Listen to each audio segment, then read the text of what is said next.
God almighty, does this place look like a doss house? Get out! Stole this, did you? Give me my drink! All right, keep your ear on what you've got. Here. Where'd you get this if you didn't come by it dishonest? I earned it. Doing what? Look in this basket. So? Someone steal your laundry, did they? Wait! Wait. Antamanta jantar. Antamantar jantar. Jadu jantar. Hellfire! Where'd that thing come from? Does it bite? Well, go on then. How? Magic. Indian magic.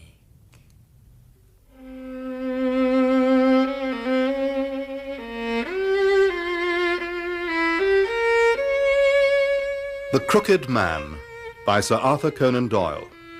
Dramatised for radio by Bert Coules. With Clive Merrison as Sherlock Holmes and Michael Williams as Dr. John Watson. And featuring Brian Blessed as Henry Wood. The Crooked Man.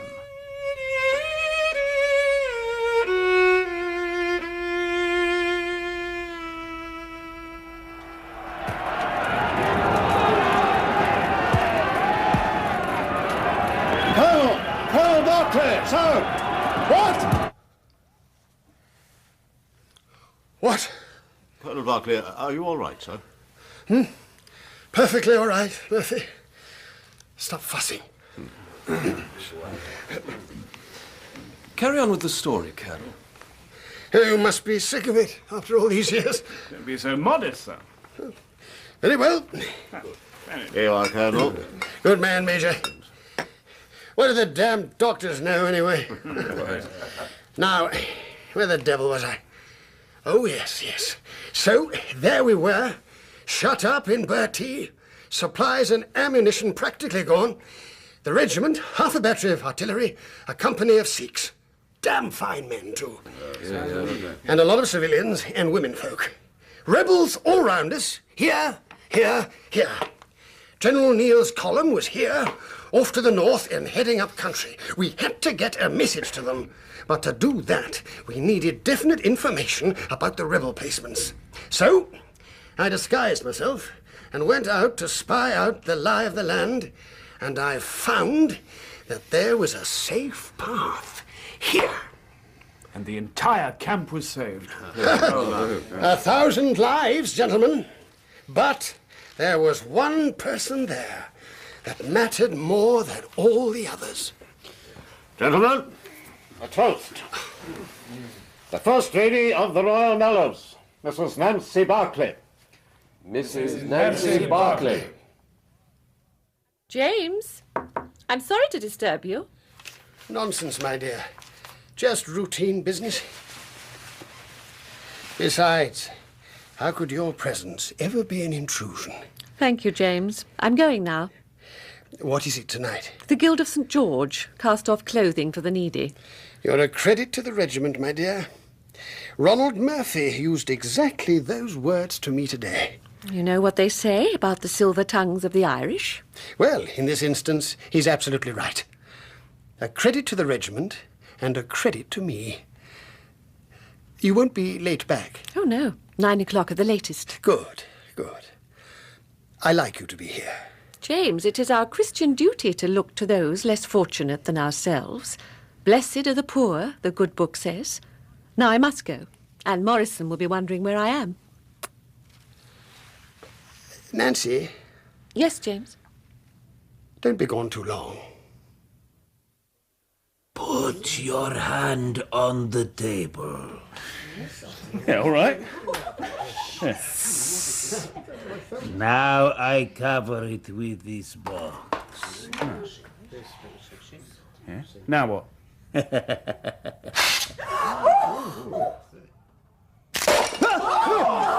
Do you feel any pain? Shake it out, for God's sake! Do you feel any pain? No! As I told you. No. Do not move your hand. How could I? Shumantar!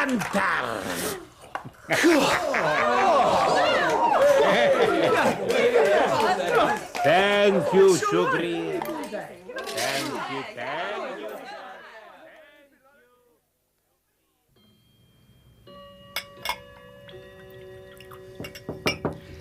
Yes? You asked me to tell you when Madam got home, sir. I'm to bring her some tea in the morning room. Would you like some? The morning room? Colonel? What is it, Jane? Sir, it's not my place, but Mrs. Barclay, well, she doesn't look very well, sir.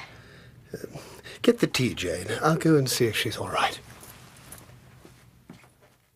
At least you have the decency not to deny it. Give me his name! I'm warning you! Don't touch me! Keep your filthy hands to yourself! Oh, don't take me away from me! Colonel Barclay, sir? Sake, woman! Pity! What do you know of pity all these years? Peter! Oh, Peter, come here. Listen, quickly. Listen. Snivelling coward! What? Keep away from me! Colonel Barclay! Mum! The servants will hear. I want them to hear! I want everybody to hear! I want them to know that the great hero is nothing but a coward! You're not fit to button his boots! David! David! David! David! I don't know. Give me back my life! Oh, my God! Mrs. Barclay! Colonel!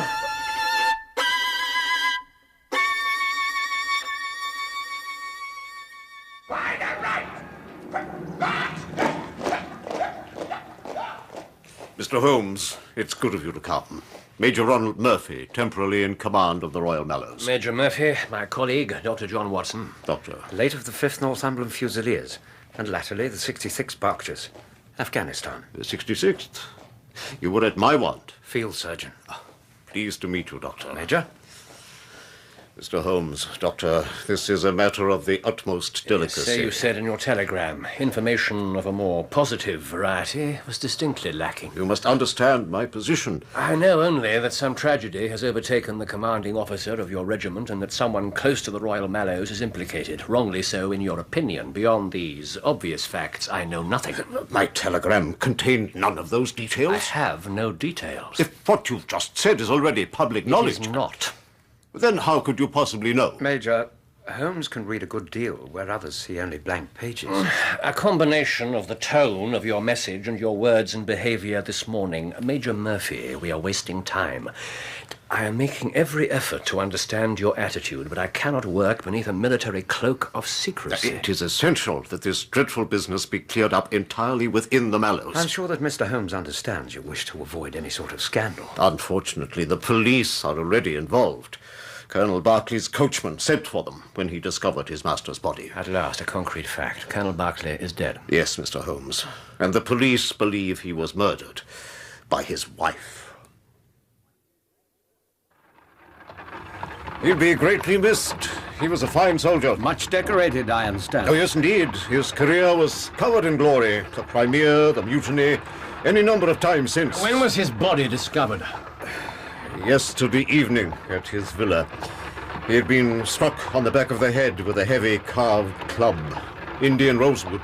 That is remarkably specific. The club was found next to the murdered man. Ah.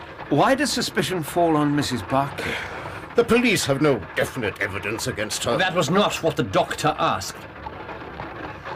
Major Murphy. At the time of the tragedy, Mrs. Barclay was alone with her husband behind locked doors. The staff heard them. There was evidence of a certain disagreement. Disagreement? A quiet discussion, a heated exchange, a blazing row, what? Mr. Holmes, the colonel and his lady were the very model of a married couple. Their family life was uniformly happy. Until last night. Major, what are your grounds for declaring that Mrs. Barclay is innocent? Simply that it is rankly impossible that she could be guilty. Oh.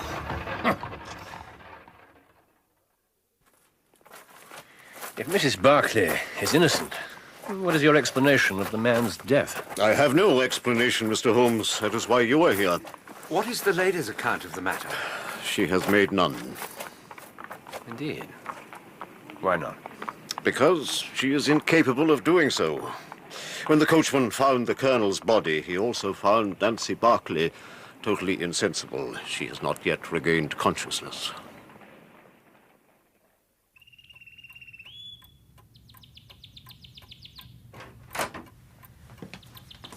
Stay there, if you please. Now, the body was found here by the hearth. That's correct, Mr. Now, Major Murphy, please, Watson. The least disturbance of the room could be damaging, Major. Of course. I'm sorry. But a good few people have come and gone since last night. I do not need to be told that. Vital evidence has been trampled forever. Now, please, no more talking. Now, the colonel lay here, feet against the armchair, head near the fender. Yes, traces of blood still visible. Mrs. Barclay was found on the sofa. Yes, insensible. Well, fascinating. The coachman came into the room by the French windows. Yes, he stopped there, saw the bodies, turned... Yeah, why didn't the coachman cross to the door and unlock it? That would have been the quickest route for summoning help. Perhaps he didn't want the female servants to see the colonel's body. Or he could well have been in shock and not acting rationally. No, actually, Doctor, there was a simpler explanation. Which was? You can come in now. There was no key in the door. Who had it, the colonel or his wife? Neither. But then where was it found? And it wasn't. The police eventually forced the lock. No key. Major, be good enough to tell the staff. I'd like to speak to them. What is the household? Only the two, Jane Stewart, the maid who admitted us, and Peter Johnson, the coachman. Only 2 servants? Mrs. Barclay is proud of the fact that she runs the house herself. She does not believe that menial work is degrading in the eyes of God. Indeed. She has strong faith. She is a most devoted Christian soul. Much of her time is given to charitable work. That is one of the reasons why this accusation is so ridiculous. Even angels have been known to fall from grace. Not Mrs. Barclay. Well, I'll call the staff. Another room must be made available. I don't want to talk to them in here. Very well. Now, Watson. Would Major Murphy's duties as Barclay's second-in-command have brought him into frequent contact with the colonel's wife? Fairly frequent, yes. You remarked, of course, that he started to call her Nancy and then corrected himself. Quite. And his insistence on her innocence does fly in the face of all the evidence. So I thought. Now that I've seen the room, I have to disagree. You do? Yes, unless you can explain why this singular lady, having clubbed her husband to death in front of the fireplace, proceeded to take a stroll around the room before collapsing onto a couch some 17 feet away. You're sure that's where she was? Yes, quite sure. The coachman will confirm it. One more thing before we proceed. What? A stroke of luck. The police arrived by the same route used by the coachman, along this gravel path that runs round from the front of the house. They never stepped onto the lawn. And you found something? The faintest of traces. But enough, Watson. Enough. Sufficient to... Yes. Sufficient to let me separate the relevant and the irrelevant from the mess in here. And what is the relevant? The footprints of the third person who was present when the colonel was killed.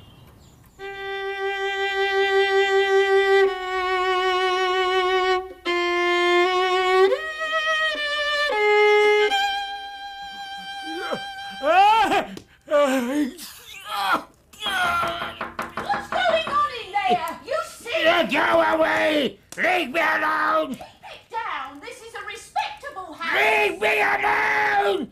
American Kuru Bajao! David. She said the name David. You could swear to that. Yes, sir. It was perfectly clear, over and over. David. Does your mistress know anyone by that name? Not so far as I know, sir.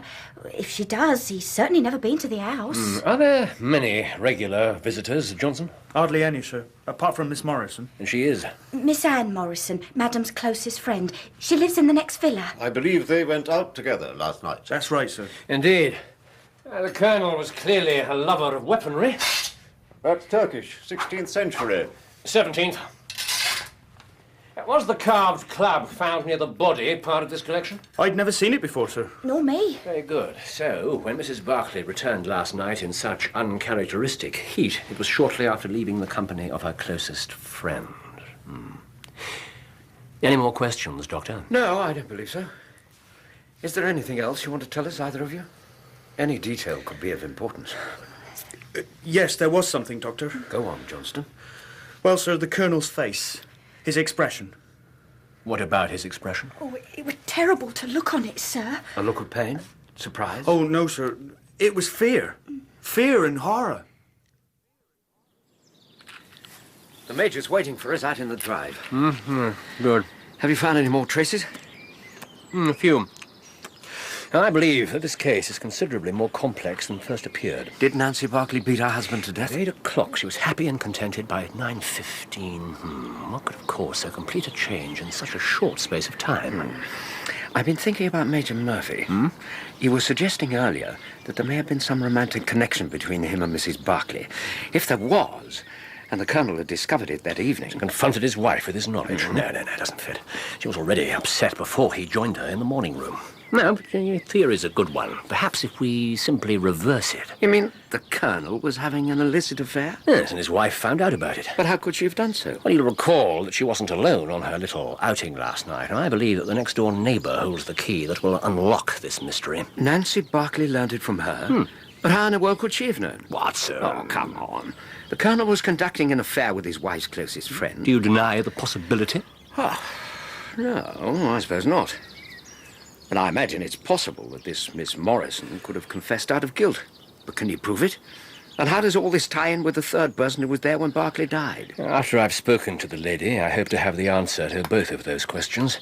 I'll meet you back at the barracks in 2 hours. You're going to see her alone? Yes, I think it might be productive for us to separate. Very well. What are my orders? Oh, Watson, this place is having an unhealthy influence on you. What I'm requesting you to do is gather information about the Barclays, the Colonel in particular. Certainly. As to produce an expression of frozen horror on the face of a man with his reputation for bravery is a remarkable feat. To know what horrifies a man, we must first know the man himself. Well, of course. He started off as a private. He was in the ranks? And in the mellows. He rose from private to commanding officer in the same regiment. That's a rare feat. He was a rare soldier. Be missed. Certainly will. You know, when I was in the Berkshires, our CO was a strange case. Damn fine man and all that, but he had a few quirks, I can tell you. Don't they all? He used to sing when he was on parade. Sing? Oh, only to himself. Hymns, mostly. Barclay used to go into trances. What, like a sort of fakir? I saw it happen once at a regimental dinner. One minute he was laughing and joking, going over some battle or other. The next, he just wasn't there. As if the smile had been plucked from his lips by an invisible hand, like magic. Enter, menta, gent. Do you feel any pain? What? What's the joke?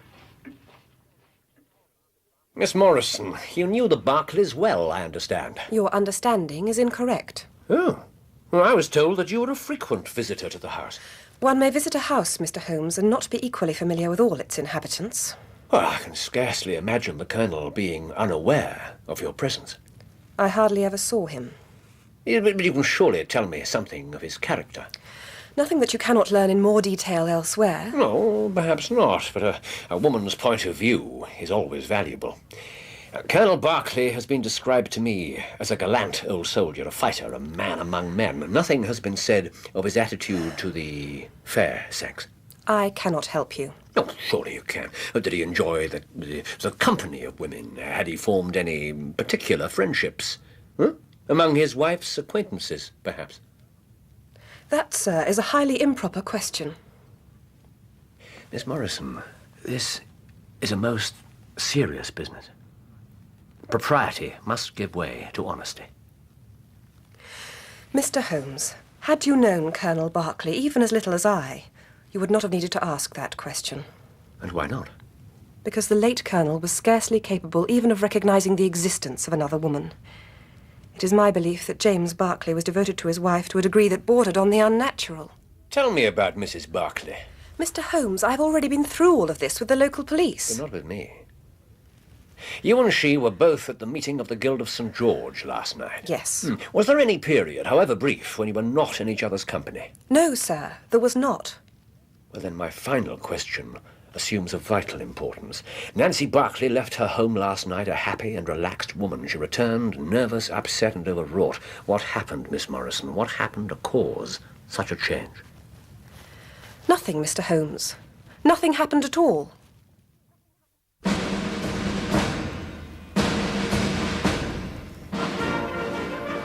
Magnificent. Doesn't the organization of the army appeal to you at least? The precision, the discipline.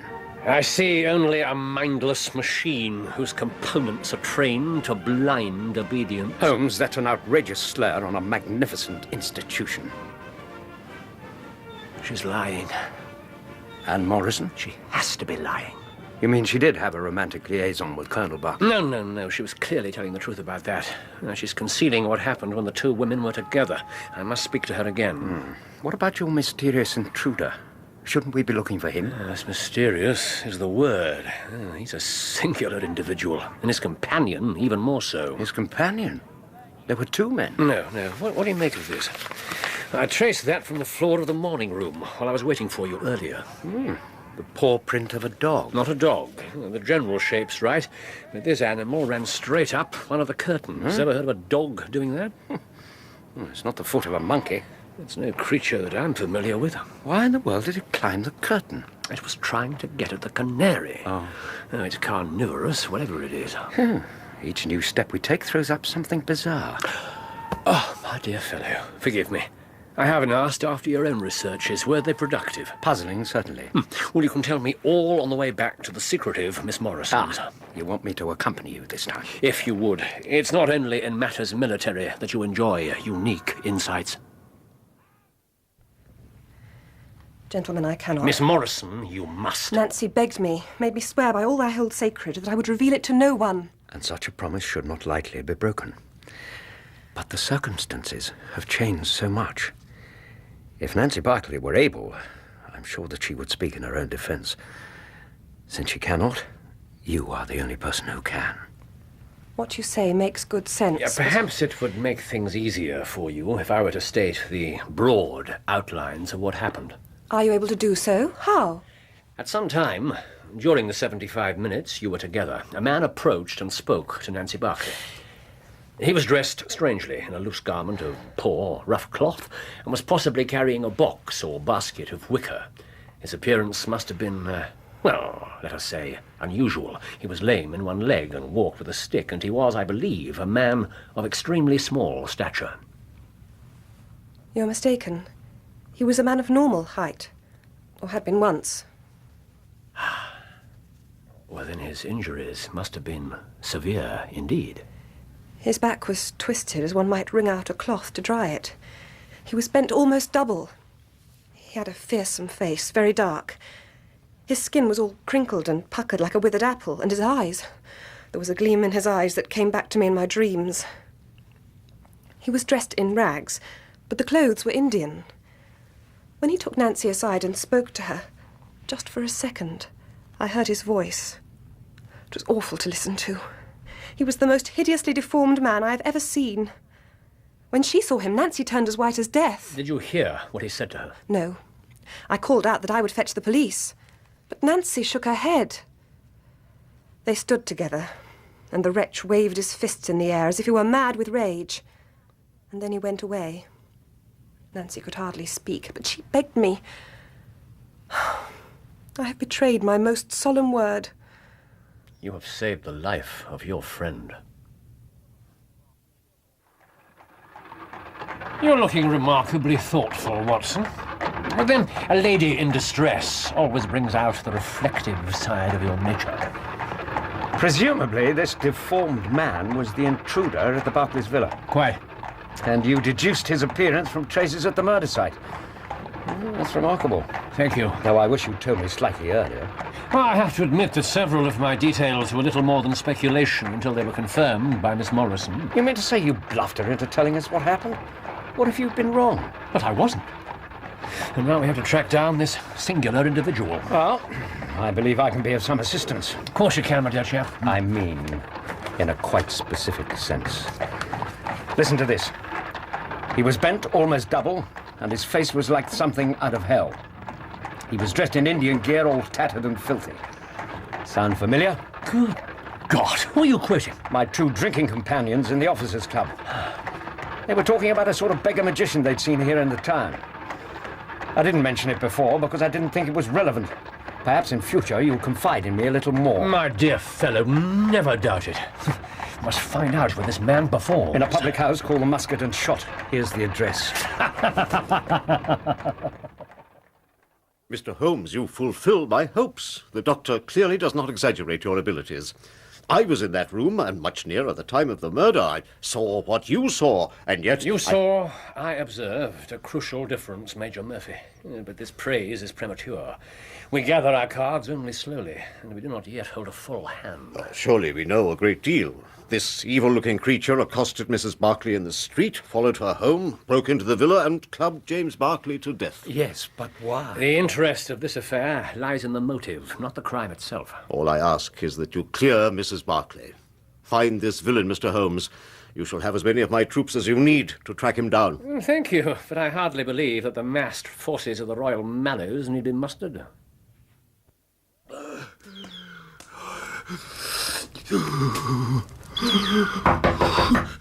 Go away! Leave me alone! Who are you? What do you want? We've come about the death of Colonel James Barclay. What should I know about that? How can you bear to have a fire when the weather's so warm? I feel the cold. Keep away from me! Not until you've explained yourself. You've been following Mrs. Barclay. What? You have threatened her in the presence of a witness. No! Last night, you went to her home, where you came to blows with her husband who died at your hand. That's a lie! Oh, Mrs. Barclay lies in hospital with the police at her bedside, ready to arrest her for murder the moment she comes to her senses. My God! Is it true? Swear that this is the truth! Swear! It is the truth. Nancy, she's innocent. She's innocent. And you are guilty. No, I am not. Then who killed Colonel James Barclay? It was a just providence that killed him. His own guilty conscience struck him down. What are the colonel to be guilty about? Look at me, if you can bear to. Am I answer enough? See that I am not. Very well. I'll tell you the story. I don't know why I shouldn't, for I've no cause to be ashamed of it. Not me. Are you in pain? I have lived in pain and walked in pain and known nothing but pain for 30 years. Have you been examined by a doctor? Where I've been, there are no doctors for my sort. You see me now with my back like a camel and my ribs all awry. But there was a time when Henry Wood, 30 years or more ago, I was in India with the Royal Mallows. You were in the army? And in Colonel Barclay's regiment? We were stationed in a place called Bert. They weren't just soldiers. The camp was like a village. Children, wives, daughters. The colour sergeant was called Devoy. He had a daughter, Nancy.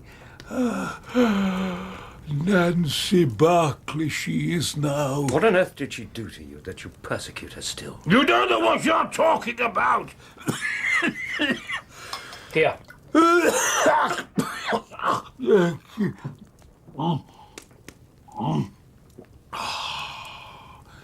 Nancy Devoy was beautiful and kind and gentle.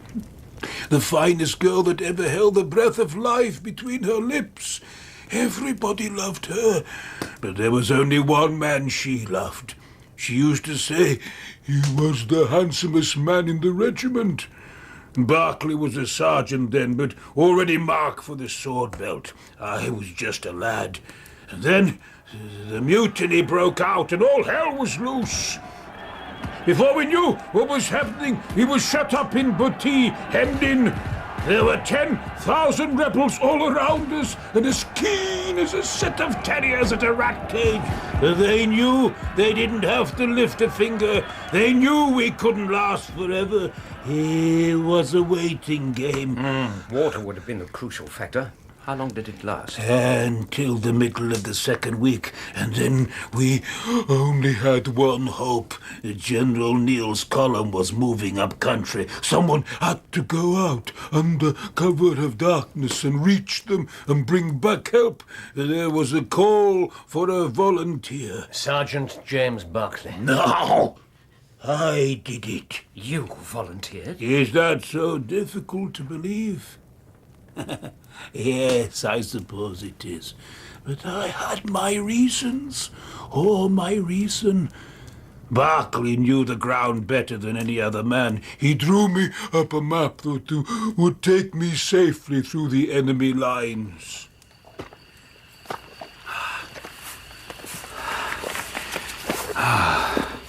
Now then, the old riverbed, and then west. I do not believe you'll be needing your map. Good. Bring him. They trussed me up and dragged me to their camp. They thought I was out cold, but I was made of stronger stuff back then. I was planning how I could escape and finish my mission and save all the people who were depending on me. But then I heard something that turned my heart to stone. नक्शा है तुम्हारे पास? ये बहुत अच्छा. अपनी वादी का पक्का आदमी है, Sergeant Barclay. Barclay betrayed you to the enemy. Yeah, as soon as I volunteered, he must have got word of the plan out to the rebels, and then he sent me straight into their hands. It's incredible. For God's sake, why? Can't you guess? Because of Nancy. Nancy? By God. It was you she loved, not Barclay at all. Me, Corporal Henry Wood. For my good looks, she loved me, the handsomest man in the regiment. And with you out of the way. What was to stop him? He had an education. He had her father's approval. And surely he also had every expectation of dying in the siege, and the lady with him. Disposing of the one man who could bring help is hardly a rational act, rival or no. Oh, he knew what he was doing. General Neal's men relieved Bertie the very next day. So they must have been coming there anyway. And Barclay must have known it. Found out the news on one of his famous spying trips to the rebel camp, but he kept it to himself. And God alone knows how, but he even managed to take the credit for it. The start of his rise through the ranks to commanding officer. Yes. When Neal's men arrived, there was a terrible battle. Only a handful of the rebels got away into the hills, but they dragged me along with them. I was their slave. You like my country, Englishman? You like the way it tastes, huh? No. Look at it. So fine. So brave. You, stretch out his arms. If you're going to kill me, get on with it! Kill you? I'm not going to kill you. Killing is much too noble. You shall not die. You shall simply wish to do so.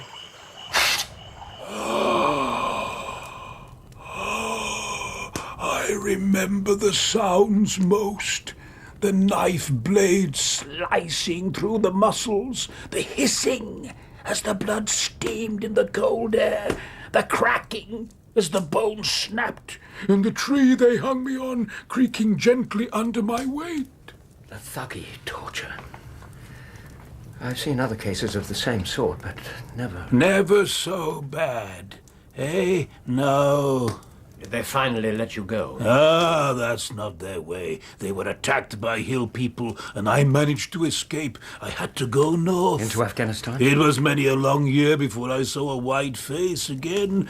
I lived among the natives and the beggars, and picked up a living by the tricks I had learned. Indian magic. Did you not think of revenge against Barclay? I burned for it.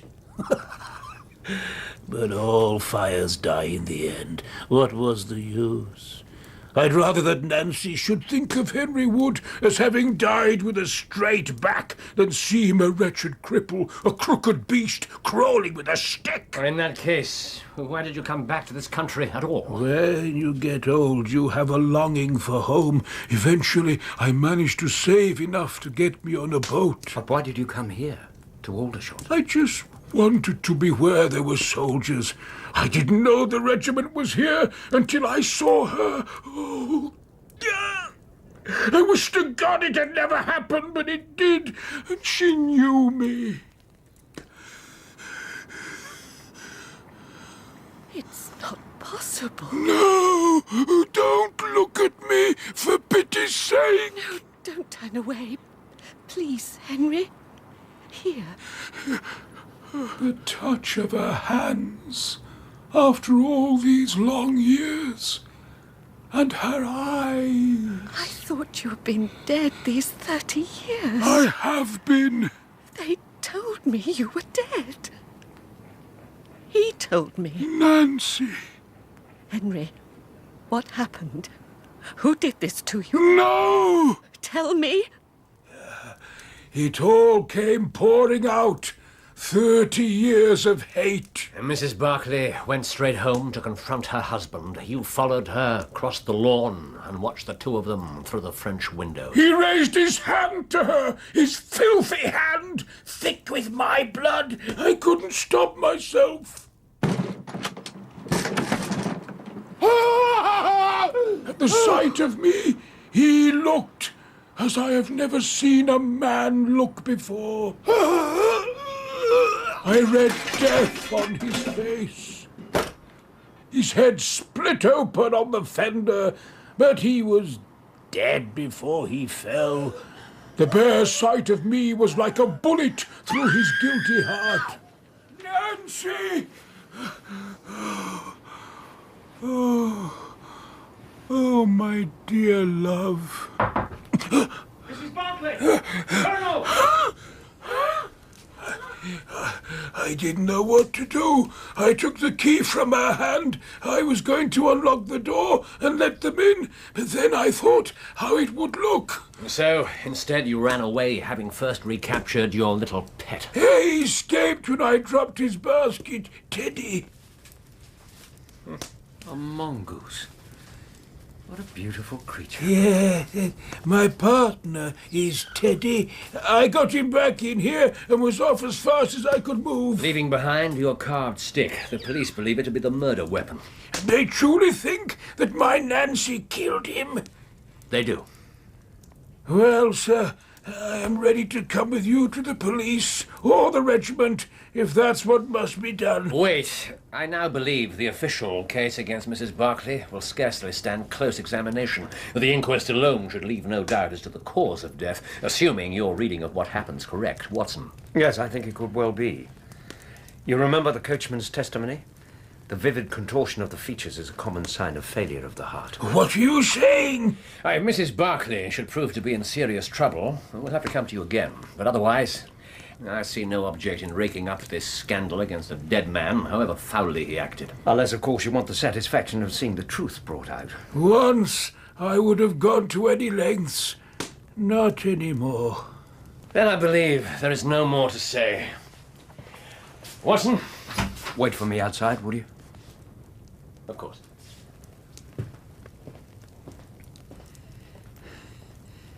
Well, sir? My regiment was over there. The country never really lets you leave, does it? You'll never forget it. Once you breathe the air of India, it stays in your lungs for life, they say. Yes. I believe you were mistaken about Nancy Barclay. What do you mean? Easy, Wood. Something you said. For my good looks, she loved me. I had nothing else to offer. I'm going to give you some advice. As one ex-soldier to another? No, as a man to a man. Well? Go and see her. Be there when she comes to. Like this? Last night, she was too shocked to see me properly. A second time, she'll find me repulsive. I do not believe so. I think you misjudge both the lady and yourself.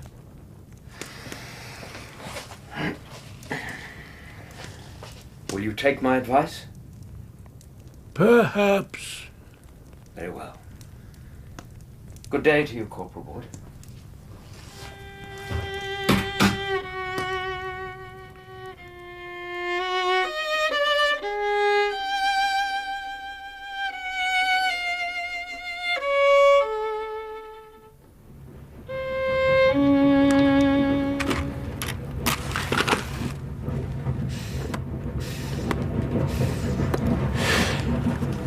I believe I managed to convince Major Murphy that all will be well and the honour of the regiment is secure. You shouldn't sneer at such things, you know. They're important. Tradition, reputation, honour. What about the honour of the late Colonel? There is one thing. The Colonel's name was James.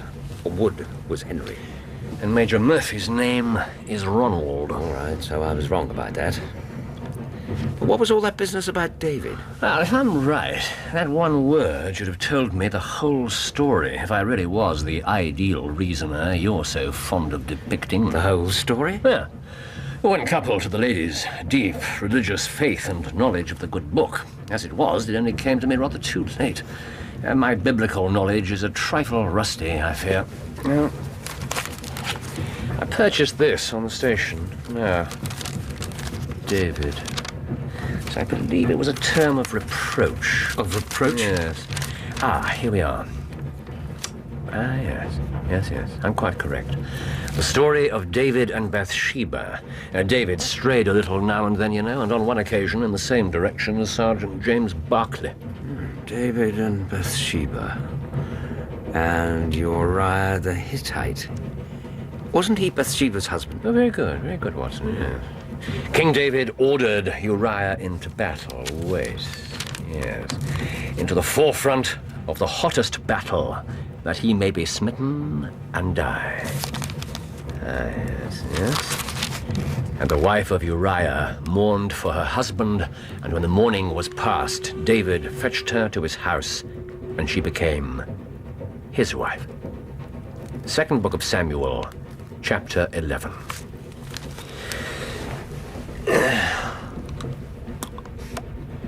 Don't disturb me before we reach Waterloo. This is a good fellow. The verdict of the inquest on Major James Barclay was that death was due to apoplexy, aggravated by the weakened condition of his heart. He was mourned by his regiment and fellow officers as a fine commander, a good and generous man, and a noble soldier. The investigation into his death was abandoned, and when Nancy Barclay eventually returned to consciousness, there were no police officers at her bedside. I never discovered whether or not Henry Wood acted upon my advice.